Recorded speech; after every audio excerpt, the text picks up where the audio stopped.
बिस्मिल्लाहिर्रहमानिर्रहीम। नाजरीन, इस वक्त हमें लाहौर में, जिस तरह मैं अक्सर कहता हूँ कि बंदा लाहौर आए और मीनार पाकिस्तान न देखे, मीनार पाकिस्तान ना आए तो मज़ा ही नहीं आता। मीनार पाकिस्तान उस जगह पे कायम है, उस जगह पे बना है जहाँ 23 मार्च 1940 को करारदाद पाकिस्तान मंजूर हुई थी। उस वक्त का मंटो पार्क, आज का इकबाल पार्क, ये हमारे पीछे है मीनार पाकिस्तान। मैं अपने कैमरामैन से कहूँगा कि वो आपको दिखाए, मुख्तलिफ एंगल से दिखाए, मुख्तलिफ शार्ट्स ले और बताए कि कितनी खूबसूरत तरीके से ये कितना खूबसूरत मीनार बनाया गया है 23 मार्च 1940 की उस करारदाद की याद में, जिस करारदाद की वजह से आज हम आज़ादी की आज़ाद फ़ज़ाओं में सांस ले रहे हैं। आज पाकिस्तान उसी करारदाद की वजह से आज़ाद हुआ। आप हमारे साथ रहें, हम कोशिश करेंगे कि अंदर जाके इस मीनार के हवाले से आपको मुकम्मल तफसीलात से आगाह करें। जी नाज़रीन, इस वक्त हम मौजूद हैं मीनार पाकिस्तान पर। PDM का जो जलसा हो रहा है उस वजह से आप देख सकते हैं कि उन्होंने ग्रिल्स वगैरह लगा के इसको बंद कर दिया है। किसी भी बंदे को अंदर जाने की इजाज़त नहीं है। हमने इनसे स्पेशल रिक्वेस्ट की कि हम एबटाबाद से आएँ, खैबर पख्तूनख्वा से आएँ तो हमें अंदर जाने की इजाज़त दी जाए, लेकिन अभी तक उन्होंने इजाज़त नहीं दी। आप यहीं से देख सकते हैं कि ये मीनार पाकिस्तान है, कितना खूबसूरत फ़न शाकार है, तामीरात का बड़ा ही प्यारा मंजर है नाजरीन। और आप देख सकते हैं कि इस वक्त भी स्याहों की एक बड़ी तादाद, लोगों की एक बड़ी तादाद यहाँ पे मौजूद है। मंटो पार्क, इकबाल पार्क में लोग यहाँ पे आते हैं। पूरा एक पार्क बना हुआ है, हज़ारों एकड़ पे मुश्तमिल इसकी जगह। और इसकी सबसे बड़ी जो खूबसूरती है वो ये है कि इसके एक तरफ तारीख़ी लाहौर का शाही किला भी है और बिल्कुल इसके सामने, बिल्कुल फ्रंट पे तारीख़ी बादशाही मस्जिद भी है जो औरंगज़ेब आलमगीर ने बनाई थी। इत्तफाक से हमें यहाँ पे एबटाबाद के ये एक रिहायशी ज़हीर मिल गए हैं जो एबटाबाद से आए हैं। वो भी ये किला देखने के, ये किला, ये बादशाही मस्जिद और तारीख़ी मीनार पाकिस्तान देखने के लिए आए। ज़हीर से पूछेंगे, ज़रा नज़दीक आए ज़हीर साहब कैसा लग रहा है? जी बहुत शुक्रिया सरदार साहब, आपके तवज्जुह से मैं ये बयान करना चाहता हूँ। आप बड़ा अच्छी खुशी की बात है कि हमारे एबटाबाद से आप आए, मैं हूँ, आपने मुझे मिलने हैं, बड़ी खुशी की बात है। लेकिन मुझे बड़ा अच्छा लगा आपके साथ, यहाँ मैं विज़िट करना चाह रहा था, देखना चाह रहा था। वो अंदर ग्रिल होने की वजह से हम नहीं जा पाए, लेकिन इंशाल्लाह हम बाकी विज़िट करेंगे सरदार साहब के साथ। जहाँ जाएँ वो करेंगे, उनके साथ हम जाएंगे इंशाल्लाह। बड़ी खुशी हुई।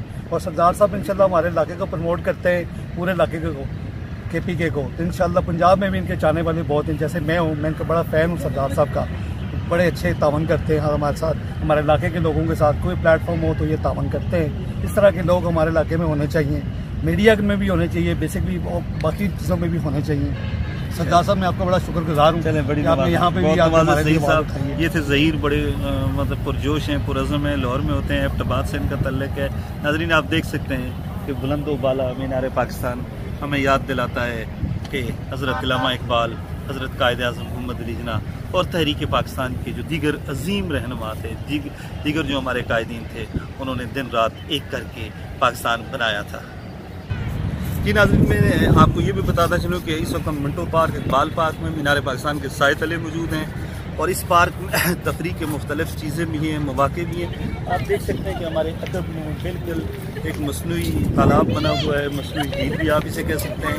बहुत खूबसूरत मंजर है, बड़ा प्यारा मंजर है। आप देख सकते हैं, मैं कैमरामैन से कहूँगा तो उस जानब आपको दिखाए। लोग कश्तियाँ तो बैठते हैं, कश्तियाँ भी चल रही हैं बिल्कुल बादशाही मस्जिद के सामने। नाज़रीन, ये सामने बादशाही मस्जिद भी है और इस पार्क में दीगर भी तफरीह की सहूलतें जो हैं वो मौजूद हैं। और सबसे बड़ी बात जिससे हमारा दिल आके यहाँ पे बहुत खुश हुआ कि यहाँ पे इस पार्क को बहुत अच्छे तरीके से मेंटेन किया गया है। और इस पार्क में फूल भी हैं, पौधे भी हैं, दरख्त भी हैं, कुदरत की हर चीज़ इस पार्क में मौजूद है। हमारी सिर्फ यही रिक्वेस्ट है आने वाले शों से कि वो यहाँ आएँ, लेकिन इसके माहौल को मुतासर मत करें, यहाँ के फूलों को ख़राब ना करें। यहाँ का जितना कुदरती माहौल है, ये मसनूई तरीके से बनाया गया है, उस माहौल को ना छेड़ें। हम लोगों से यही कहेंगे कि आप माहौल दुश्मन ना बने, बल्कि माहौल दोस्त बने। नाज़रीन, मीनार पाकिस्तान के साए तले आकर ये चीज़ भी हमें शिद्दत से याद आती है। ये चीज़ हमें याद दिलाती है कि हमारे काबरीन ने कितनी कुर्बानियाँ देकर पाकिस्तान बनाया था। आज अगरचे हमारे सियासी कायदीन, हमारे सियासी रहनुमा, हमारी सियासी जमातें उन कुर्बानियों को भूल चुकी हैं। उन लाजवाल कुर्बानियों को हमने भुला दिया है, उनको फरामोश कर दिया है। लेकिन इस जगह आकर हमें ये एहसास होता है कि हमें अपने अकाबरीन की कुर्बानियों को मद्देनज़र रखते हुए इस मुमलकत खुदादाद के लिए, इस पाकिस्तान के लिए दिन रात एक करना चाहिए। एक तरफ दुश्मन पाकिस्तान को मिटाने के लिए तमाम मंसूबे बना रहा है। पाकिस्तान के ख़िलाफ़ पूरी दुनिया मुतहद हो चुकी है। भारत और दीगर मुल्क जो हैं वो पाकिस्तान को मिटाना चाहते हैं, और दूसरी तरफ हम पाकिस्तान को इस मंसूबे या इस साजिश के ख़िलाफ़ मुतहद होने के बजाय हम आपस में लड़ रहे हैं। वक्त का ये तकाज़ा है। ये मीनार पाकिस्तान हमें याद दिलाता है कि बहसीयत कौम हमें मुतहद होकर दुश्मनों की साजिशों का मुकाबला करना चाहिए।